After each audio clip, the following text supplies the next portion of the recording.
People who've escaped a cult. What horrifying secrets did you discover? I was only 6 years old when my parents started touching me. I grew up with 35 brothers in a household where we were forced to worship our daddy, who we would call God. As much as I hated living here, it was the only life I'd ever known. It was normal to me. However, I was always weirded out by the large men in animal masks who would touch us late at night.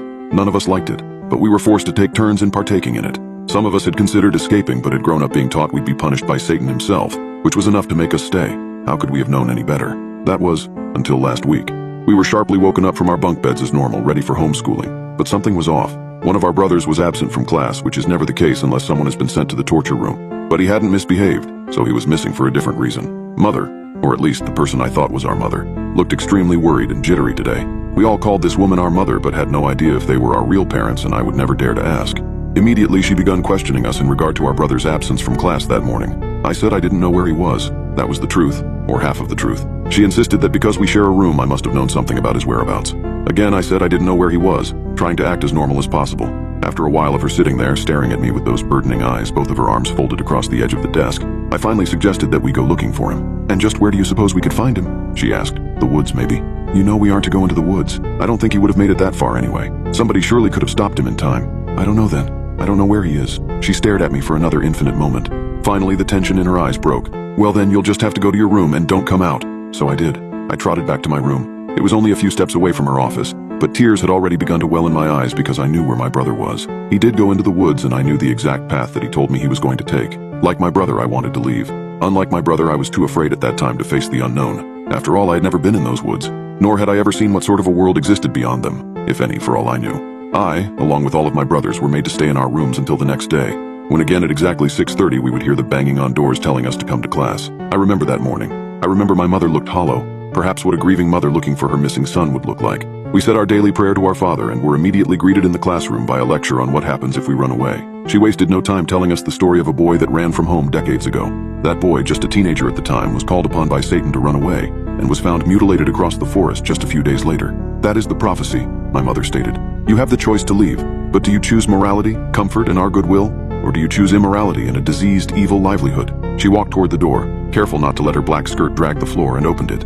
If you choose to leave, she continued, I will not stop you. It would be an interference with God's will. A cool breeze flowed into the room. I sat in silence for a moment, contemplating, twiddling a button on my shirt. She always told us we should try to enjoy the rituals with the men in the animal masks, even if it hurts. I'll stay, I muttered, along with the rest of the class. I had no real intentions of staying, and I knew that. Truthfully, I was afraid of the possibility that she was right, that I was choosing the will of Satan and turning my back on all that is good. Good, my mother said, then went directly into a new lesson. Days and days went by until finally, on a night of no other significance, I worked up the courage to follow my brother's footsteps. There was nothing to my plan, just walk out the front door and leave. It was that simple. Only it wasn't that simple, not in practice. They said they wouldn't stop us, but deep down I knew Satan wasn't the reason that boy had been ripped apart and spread across the woods. Someone did it to him. Leaving home for the first time was a wager on reality itself. Leaving and staying were both dreadful. My mind was juggling spheres of different colors. I realized that I was pulling my own hair. That's it. That's enough thinking, I thought. It's time for me to go. We really didn't have much security, so walking out was easy enough. Our household worked on a trust basis, and as much as I believed our religion, I was slightly older than the rest of my brothers, and deep down I felt like there was something more. I was willing to take the chance. I walked straight into the woods. I wondered how many other people in these small homes had considered doing what I was doing. I could barely do it myself, so I just kept on walking. It was pitch black at nighttime. I had no idea how long I would be walking for, or if there was even an end. Bugs and frogs and birds all chimed into some horrifying harmony. Wolves and coyotes made their noises heard on occasion as well. I couldn't begin to know what else was out there. Sometimes it sounded like something was behind me. I'd look, but of course nothing was there. I was sure that I was psyching myself out, but the sense of something behind me remained throughout the entirety of the night. I was sure that I heard somebody screaming for help. My brother, oh dear God, my brother is still in the woods, crying, screaming for help. I turned left toward the screams. They sounded farther away. I turned right and they were farther away again. I moved forward again, but the screams, his begging, never sounded any closer. I couldn't turn back. Oh no, I couldn't turn back. By that point I had been walking forever. Listening to his pleadings stab my ears, always sounding the same distance away no matter how much I walked. Please let it all be in my head. I'd rather be going crazy than have to listen to my poor innocent brother scream for help when there is nothing I can seem to do about it. I kept on moving, not even willing to stop when the pain of the rocks and needles and twigs on the ground made my feet bleed and sting. But it was nowhere near as bad as the pain that those large men would cause on us. At some point the sky lightened up. Many of the noises, including the screaming, subsided. The birds sang much more lovely music. Finally I came to the edge of the woods and everything was calm. The edge of the woods was nothing more than a long, narrow clearing before the trees began again. A trail of a fading black rock made a seam straight through it. Yellow and white lines ran the middle and edges of it. I now know it was a road, but at the time I had never seen one. My legs were excruciatingly sore. My feet had moved past the point of pain and were now numb lumps of meat shelled in mud and blood. I didn't know what to do, where to go, or who to meet. In fact, I was afraid of seeing anybody. When I saw it, I knew what it was. In school, my mother had explained that a vehicle is a machine that can transport people faster than God had ever intended humans to travel.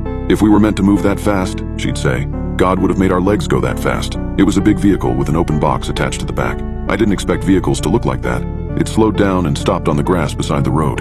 The driver hopped out and ran to me. I considered running back into the woods. This man is going to snatch me and commit unspeakable sins against me. Surely that's what he's going to do, I thought.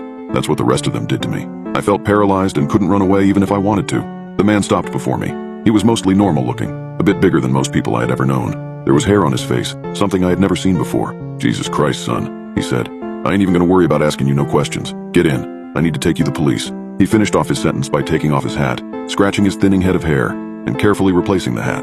The first time I saw Police Chief Richards, he was leaned back in his office chair with his feet on his desk. When he saw me, he promptly dropped his feet and leaned forward. His eyes appeared to widen to the size of apples. He motioned for me to come forward and have a seat. Well, boy, the chief looked back at me. Come take a seat. I'm Police Chief Richards, by the way. You don't have a name, I suppose. How old are you? Do you know where you're from? I am 14. You're not going to hurt me, are you? I asked. Chief Richards kept his right ear toward me as I talked. He shifted his eyes to continue looking at me. He listened carefully and intently. You're asking if we'd hurt you. Now, why on earth would we do that? No, we ain't here to hurt you. We want to help you. He spoke softly and smiled again at the end of his sentences. The woods, I told him. Would you be able to write down any information about your life? He asked nicely, handing me a pen and paper. I sat in silence for a moment. I didn't know what to do or say. I took my sheet of paper and wrote the truth. It was an awkward moment of writing, but I did it. Father would make all his children dedicate themselves to him one piece at a time. For me, it was my arm, an eye, an ear, and my lips. For my brother, it was more. Much, much more. He was close to being fully dedicated. Some tears smudged the ink as they fell onto the paper. It hadn't occurred to me beforehand how much like a monster I must look to these people. A boy with a missing arm, an empty eye socket, just a plain hole for an ear, not even any lips, just exposed gums and rotting teeth. I felt disgusting. Chief was pale. And your brother? He asked. I suppose he must have crawled out of that place? I nodded and tears continued to fall. After a long moment of silence, the chief looked at me and said, You know, son, we're all born into some kind of cult or another, but you should never disobey your God.